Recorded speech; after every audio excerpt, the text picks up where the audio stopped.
Hi everybody, how's everyone doing? I'm Lorina Quigley. I am Lorina Q Mystic Medium. I am an energy healer, a psychic and medium and teacher. I do all sorts of fun things that are in the mystic world, in the mystical realm. It's a world that I love, and I've been kind of participating in it for, I don't know, about 40 years or so, ever since I could. I was raised Mormon in Utah to very fundamentalist, not fundamentalist, wrong word, very kind of fanatical parents that were a little bit crazy.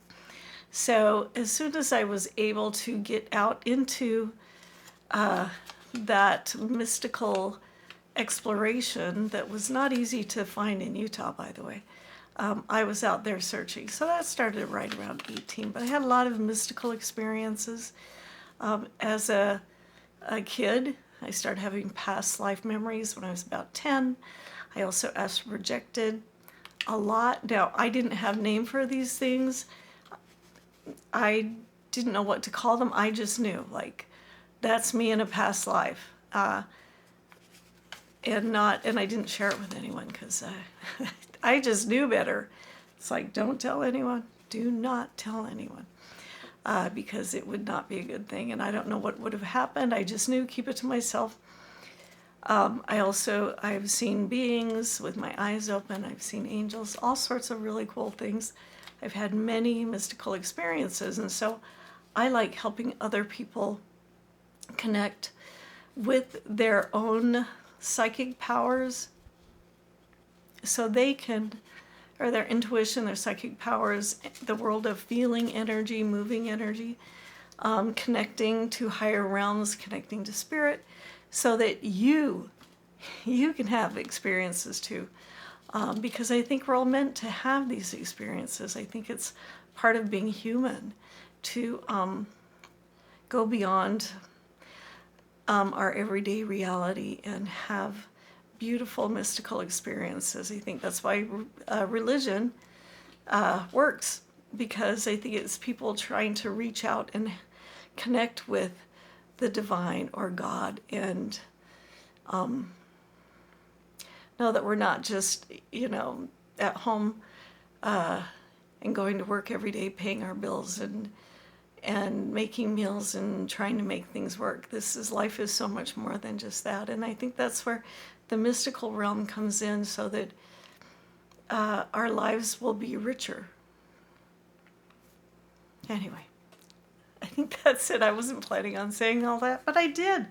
So I teach psychic development and mediumship, and also have a circle, a message circle, where we sit around in a circle, call in spirit, meditate, and bring in spirit or connect with spirit so that we can give and share messages. Anyway, this came up recently, and this is why I'm bringing it back up. And I do have videos where I've said this before, but that was a long time ago, so I'm bringing it back. Anyway, so first of all, I wanted to say, and most importantly, if you want to develop your psychic abilities, and we are all psychic, and sometimes we're psychic and we don't know what to do with it, or we're psychic and we're having experiences, but we don't know. Sorry, my nose itches. We don't know. It really itches. I have a lot of animals, so probably why. We might be having psychic impressions, and we don't know that they're psychic impressions. We don't know that they're the person sitting across from us and that we're receiving what's going on with them inside of our bodies, but we think it's us. It happens all the time. In fact, it happened last week in my class.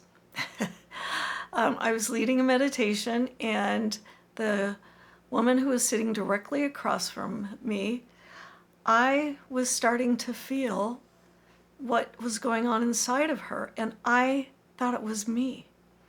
And while this was happening, I was thinking, oh no, what is going, while I'm leading a guided meditation, by the way. So I'm not reading, I'm guiding, kind of free form, which is what I usually do. They can be very, very profound experiences. Anyway, so as I'm leading this guided meditation for class, I started feeling this incredible sadness and emptiness in my heart. And I really thought, wow, I didn't know that was there, but I thought it was me. And it took me getting further into the class, about a half hour later, I realized that it was actually this woman who was sitting across from me, because we started doing readings for each other. Now somebody else was picking up this. Peanut, stop, there's somebody walking by. Oh dear. Peanut, hey, can you stop, please? Anyway, so we got into what was going on within her. And, but while this was happening, and I'm leading a guided meditation, and I'm thinking it's me, I'm thinking to myself, so I've got a lot going on all at the same time. I'm thinking, wow, okay, so tonight I have to go through some clearing and look within myself and see what's going on there, because I thought it was me, but it wasn't. And so that's what can happen with psychic information. Sometimes we're getting information and we do not know that it is somebody else, and we think that it is us, ourselves. And this happens more than you will ever know. It happens all the time. It is so, so common, because part of it is we're energy beings. We're energy beings, and we're pulsating energy, and then you might be next to somebody they're an energy being. So they're pulsing whatever's going on with them, and you're picking up on it, and you don't know that it's them and not you. It's happened to me on the subway in New York City. Yeah. So, and also being a hairdresser, man, ooh, it's so easy to pick up other people's stuff. And you don't know why you're feeling anxious or uncomfortable, and it could be the person sitting next to you, and you have no idea. This is so common, but this is psychic abilities. So that's why a lot of mediums do sitting in the power. And the reason why you do sitting in the power, and if you're a medium or training to be a medium, you have heard of sitting in the power. And it's really a form of meditation in a sense, but they call it sitting in the power. And what you're doing is just feeling who you are and getting to know who you are as you sit and be still.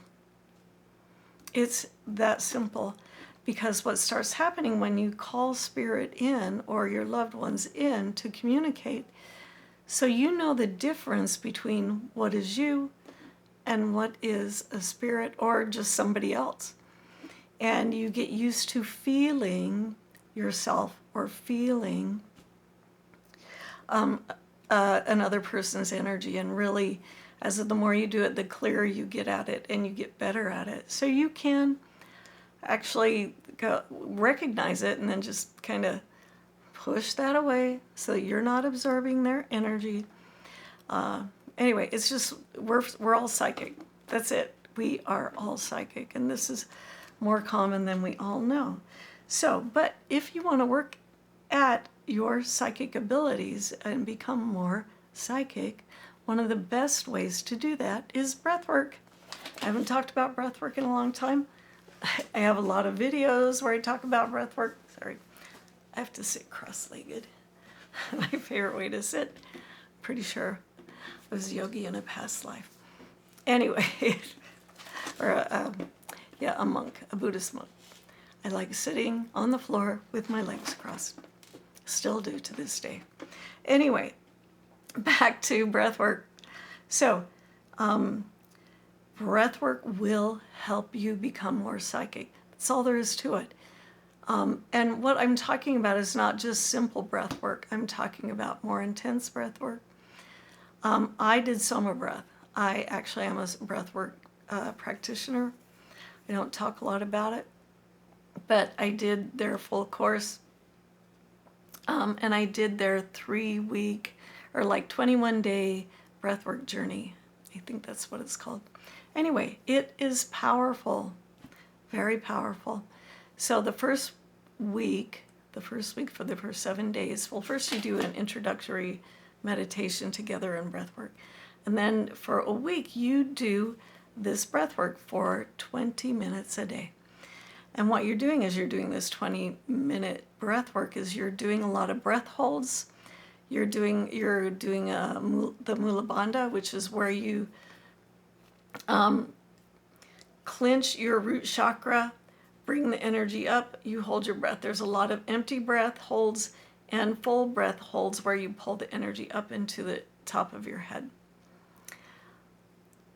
It works. Those breath holds really, really work. And doing the Mula Bandha, where you focus on your root chakra, you tighten it up and you pull that energy all the way up to the top of your head and you hold that. It's one of the most powerful things that you can do to assist with becoming more psychic. It's actually, when you get right down to it, it is a Kriya Yoga exercise that can open up your Kundalini. And I'm not exaggerating. So, go to, if you want to look this up, Soma Breath, they have some great videos doing breath work. You can sign up for that. I'm not making any money. I'm just saying it's powerful. Try it. There's a lot of people who do breath work, the more intense breath work.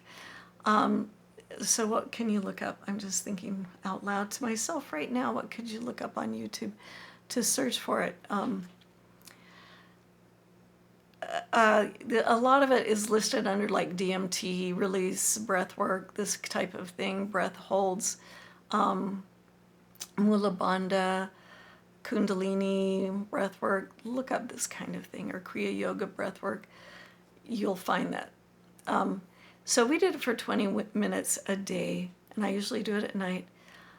When you do breathwork, what can happen is that old stuff that's kind of stuck in there, like old emotional stuff, it can start moving because it's pretty intense breathwork.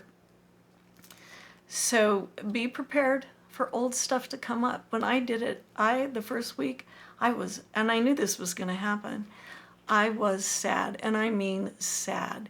And I was surprised at how sad I was, but I knew that was going to happen. I had 3 siblings who died from cystic fibrosis between the ages of 3 and 23. I had 3 siblings die. So I knew there was going to be a lot of sadness in there, but I didn't know how much until I did this breath work. Now, I've done other breath work before, so I just knew.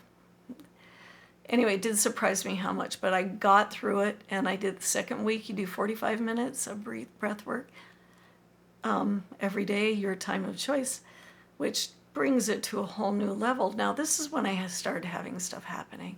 And the third week is you're doing an hour of breath work, and it's very intense breath work. It's a lot of breath work. And what you may find out when you start doing breath work, that it's harder than you think it's going to be. It's like, oh my God, I didn't know that breath work was going to be that hard. And also a lot of remote viewers that I know do the Wim Hof method, and they'll do 10 minutes. One of my teachers did this. 10 minutes of Wim Hof, so that's pretty much one round. And you do the breath holds. And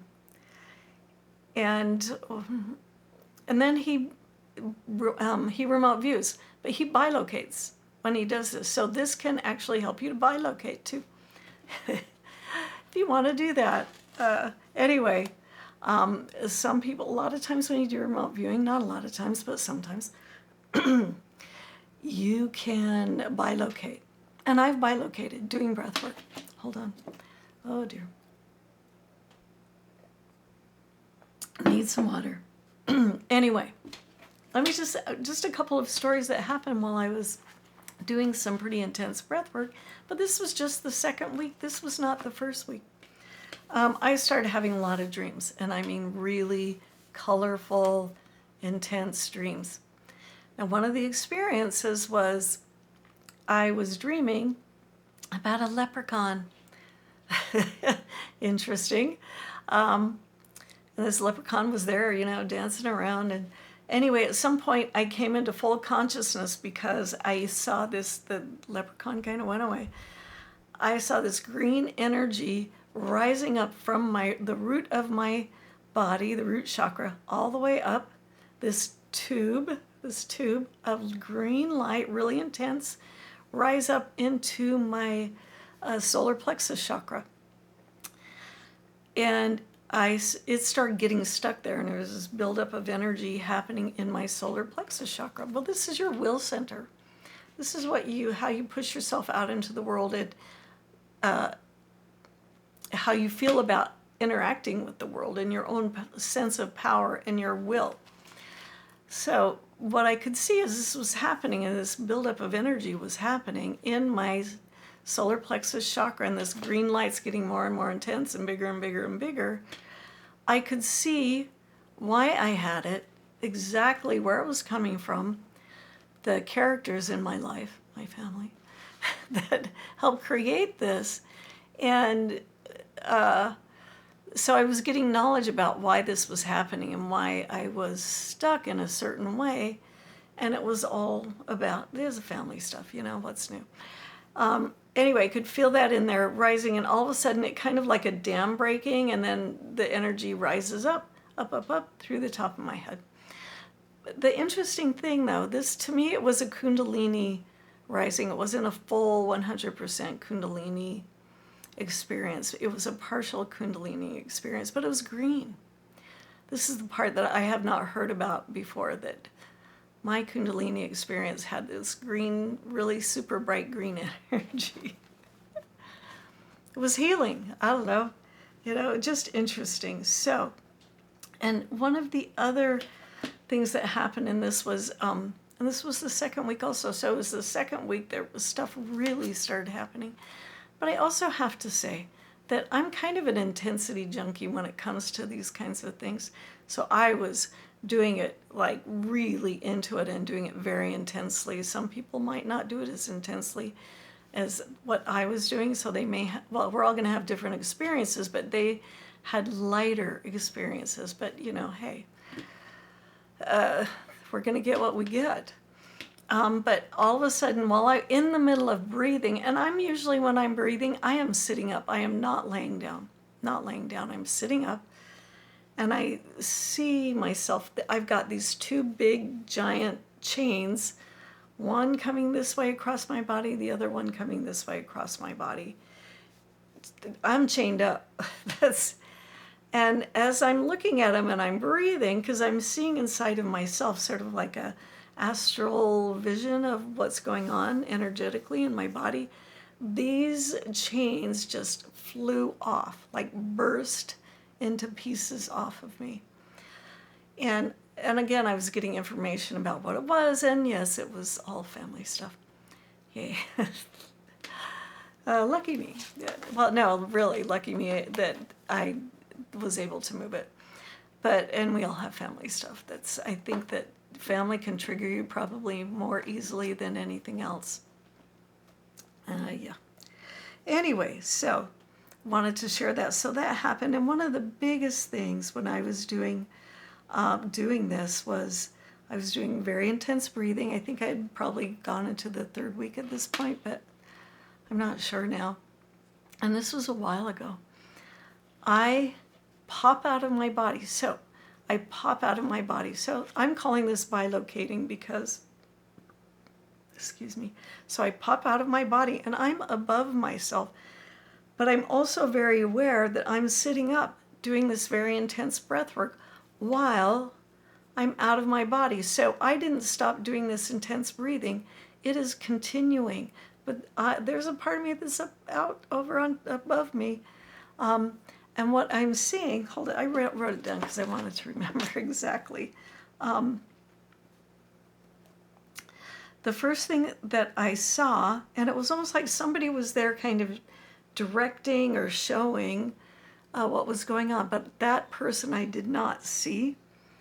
I saw my body as an energetic structure but it was a cylinder with these round, kind of oval, like this, but probably about this big, all the way around, above my head and below my feet.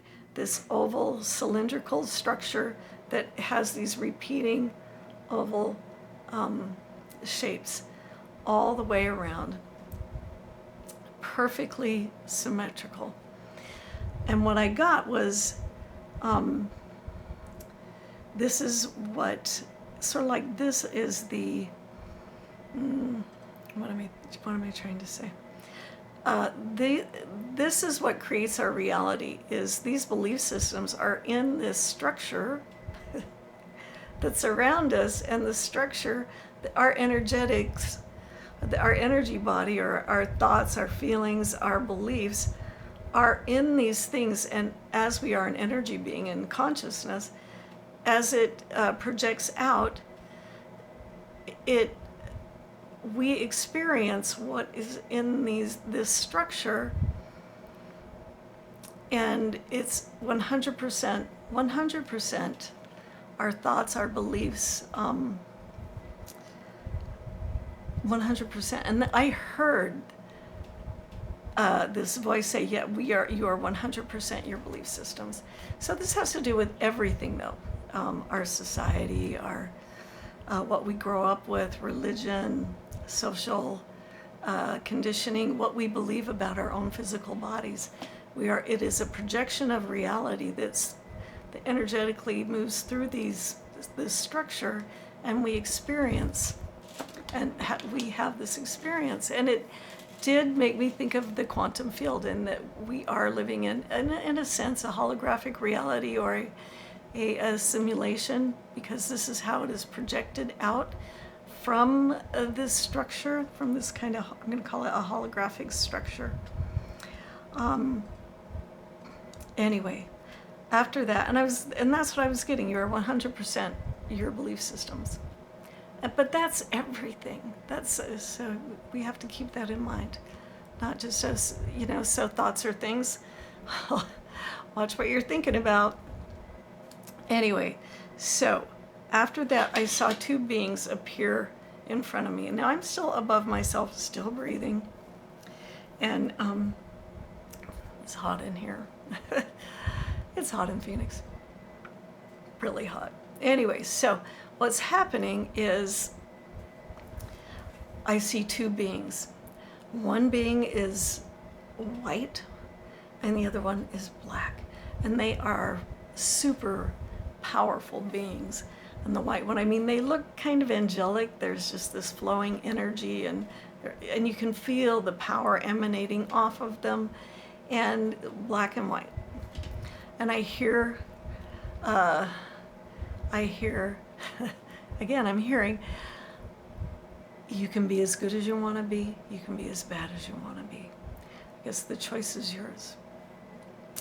And I have to say, they were super powerful. You could feel the power emanating off of them. And the black ones, I have to say, scared me. It's like, scared me, yeah. It scared me. But anyway, so please be good. That was my thought. And it really was. So please be good, because that black one's scary. And, everything is power. We are powerful.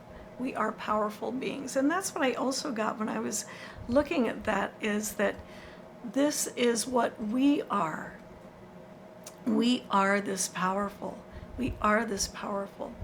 We just don't know that we are. Back to believing what you are, what you can do, that we have these powers.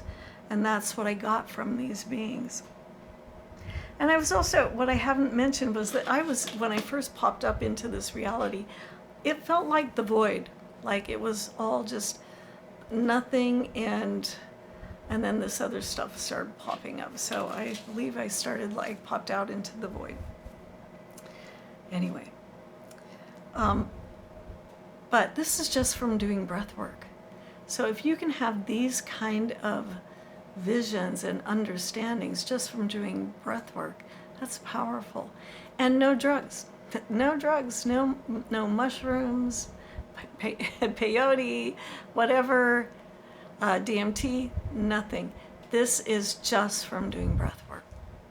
And I also had one of those experiences at the same time where I had meditated and I had done some yoga. That's it, like 20 minutes of each, and then I sat down to meditate some more. 20 minutes of breath work, 20 minutes of yoga, sat down to meditate. I instantly felt this higher self come in, like this higher being come in. And then I saw a second part of me, which was my, sort of like my Christed self, but then there was a self that is me that was even greater and bigger. So it was like an alignment of me, Lorina, here. This other person who's like a higher being, that's Christ, that's, has a lot of awareness and enlightenment type of thing. But then there was an even greater self. And I felt this alignment happen between me and these other two parts of me. I'll call it parts of me. But what I saw was this was about, it was having an awareness about being a creative being, as in a manifester, how you manifest reality, how that happens.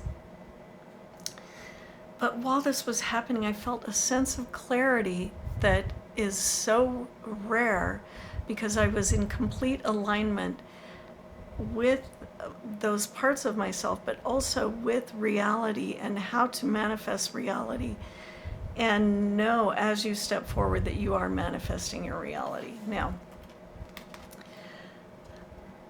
and I've said this before, we do not know how to hold this state of awareness. I mean, I'm sure there's some who do, but for the most part, humans don't know how to hold this state of awareness so that they are creating their reality. We are not taught this, and it is, it's hard to explain and describe, because it is pure awareness of where you are and being able to create that simultaneously, and having that much focus about what you're creating and what you want to create, and projecting that into your reality so that you have the thing that you want to create, and it's all simultaneous. And the goal is to be in that state all the time. That would be phenomenal. I'm sure some people know how to do that, but not very many. Some really serious yogis and meditators. Because what's for me, I'm going to speak for myself, you pop in and out of that, you can have this really amazing awareness and know what you want, and you're walking forward on that path. Then you get thrown off. Okay, back on the path. What do I want? Back into that recreation state where I'm really focused and remember and can really feel that around me, and I'm in that field and in that alignment and moving forward on that path. Anyway, it's hard to maintain that. We get thrown off all the time. I think it's pretty normal. It can happen when you're driving in traffic. Anyway. Or hanging out with your family. Oh my, okay. Yeah, I'm bringing that up again. Okay, so that is just from doing breath work, guys. Do breath work. You will become more psychic. Now, I have another thing that you can do. This is a pre-kundalini activation exercise. And it's super, super easy. And what I mean pre-kundalini, if you want to do kundalini exercises to have a kundalini experience, or just to bring in higher awareness, to open up that psychic channel. So you're opening up the chakras, you're bringing that energy up purposefully. So this is kind of the easy get you ready to do kundalini activation. And what you do is you squeeze the Mula Bandha. Mula Bandha is your root chakra. Bandha is squeeze, to put like a band around something, mula bandha. And mula is your root chakra. So what you're doing is you're breathing in, and then you're pulling that, doing the constriction of the root chakras, and then you pull that energy up. And you breathe in simultaneously. So this does not have to be super intense, but what you're doing is just squeezing, bringing that energy up and letting go. Squeezing, bringing that energy up and letting go. Squeezing, bringing that energy up and letting go. So it's kind of like breathing and squeezing and pulling up all at the same time, which can take a little time getting that just right. So if you want, you can breathe first and then squeeze and pull the energy up. It's a little easier to start doing it that way. In one of the books that I have about Kundalini rising, so this is a pre-kundalini. So this is the easy part. You're supposed to do it like 100 times. Now, that's up to you. You might want to start with 10. We used to do this in my class, but we did a much deeper breath and bringing it up and holding it, and then going back around. And we started with 10. So it's up to you how much you want to do, but you don't want to activate yourself too much, because you know that there are some people go into that Kundalini madness kind of thing where it can be too much and create problems in your life. So be careful with it. But that is a Kundalini exercise. And when you do this, between the breath work and doing this Kundalini exercise I'm telling you about, you get such clarity. And I mean clarity, especially in your head, sitting in your head, kind of looking through your third eye. It's almost like the space opens up and there's an amazing clarity that happens when you're doing this. So I highly recommend doing it. But please be careful. Don't do it too much. And I wanted to talk about this other exercise called the full body bounce. And I haven't done it in a while, and I did it last night. And it's incredibly powerful for moving energy, for people who want to kind of, well, again, become more psychic, because you're putting your attention and awareness around your body and through your body as you're watching it and learning how to move energy. So you can learn how to move energy for yourself and for other people if you want to do energy healing. And that doesn't mean you don't have to be an energy healer, but you can help move energy. So it's super simple. And what you do is you imagine, and I have a video where we go through this exercise. Imagine like a hula hoop type of structure, round, cylindrical tube that's sitting below your feet. And you imagine it sitting there, and I use gold. So you can make it gold, white, blue, but gold, I think, to me, is the best color. I like gold. So I've always done gold. So imagine this hula hoop of light around your feet. And what you're going to do is you're going to start breathing in, and you are going to bring this hula hoop of light up around you.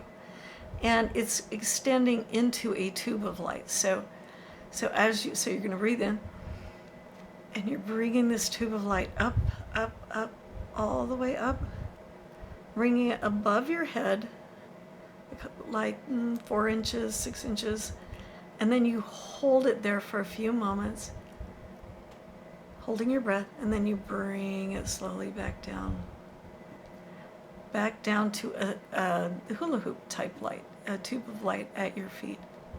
And then you breathe in again, bringing it all the way up, up, up. And it helps sometimes if you have a hard time visualizing, the hands can help. It really can. Okay, so you're bringing this tube of light up, breathing in, bringing it up above your head. This gold cylinder of light is all around you. And it's also through you. And then you bring it up, hold it for a few moments, and then you breathe out and bring it back down. And what starts happening as you're doing this exercise is you start becoming aware of the energy in your body, how it feels energetically as you do this. And you start seeing inside of yourself. When you're doing this, you can start seeing inside of yourself. It just happens naturally. You start seeing energy more. You start feeling energy more as you do this. And you're also kind of loosening up the astral body. So this exercise can actually be a precursor to an out-of-body experience or astral projection. So you can do this. You can do this for an hour if you want to. If you have the willpower and the tenacity to do that, you can. And at some point, you may just take off, because this is a kundalini activation. No, sorry. This is a exercise that will help you astral project if you want to. But it's loosening up that astral body so you become more aware of your astral self, your astral state. What else can I say about it? It really, really works. And you will start seeing inside of yourself and become more aware of your energy inside of yourself, where it's stuck. Again, it's sort of like doing breath work. You start seeing where energy is stuck. I was doing it last night. I had a lot of stuff stuck in my throat and my jaw. And it helps move it. It helps move it. So you might have a spontaneous clearing as you're doing this also, like energetic clearing, cleansing. It does work. It works really, really well. And again, as you do this, you create more awareness within you, around you, and around the people. So you can, so you have more clarity. You can read people better, and you might get more psychic information coming in. And what I talked about at the very beginning of this, when psychic information comes in, you know it's coming from somebody else and it's not yours. This type of thing. Anyway, it's an amazing exercise. Please try it. When I do it, I have never done it for a full hour. I've probably done it for about 40 minutes or so at the most. Anyway, please try it. It's a phenomenal exercise. We used to do it a lot in class as in preparation. We do it before we meditate, just to get in that meditation state more easily. And then we open up and start doing psychic exercises. And you are much more psychic when you do these kinds of exercises. Anyway, I think that's it for today. I hope you enjoy this. Oh, wait. I did want to say one more thing. Sorry. There is something called the Christos technique. Now, it is known as a exercise to do past life regression. And I had a teacher teach me this in one of my past life regression classes that I've taken, and this was a long time ago. This is back in New York, so it's 20 years ago at least. But it's similar to this full body bounce exercise where you bring this tube of light up around you. It is very, very similar. This exercise, the Christos technique, you can use it just as an exercise. And what you're doing is you're lifting yourself up out of your body, and you go higher and higher, and then you go back to your feet, but then you go lower, lower, lower. So you become kind of more elastic in a way, where your spirit starts, or your astral body starts flowing more below your feet and above yourself, going higher and higher. And at some point you may pop out of your body. You may pop into a different realm. You may pop into a past life. You may pop into a future life. You might just astral project and you're at your neighbor's house or whatever, but this can happen. I have done this several times where I've popped into some past lives. I've also popped into a future lifetime, 300 years in the future. Very interesting. Anyway, so experiment with this, try it, and see what it does for you. You may have some really amazing, amazing experiences. Anyway, I think that's it for now. Again, my name is Lorina Quigley. I am a psychic medium and energy healer, and I do sessions in my studio here in Phoenix, but I also do it remotely, readings and energy healings. And I also teach and mentor. Anyway, I think that's it. I hope you like this. If you have any questions, please feel free to ask them in the comments. And have fun. Have fun. Tell me how this goes for you. That's it for now. Bye, everyone.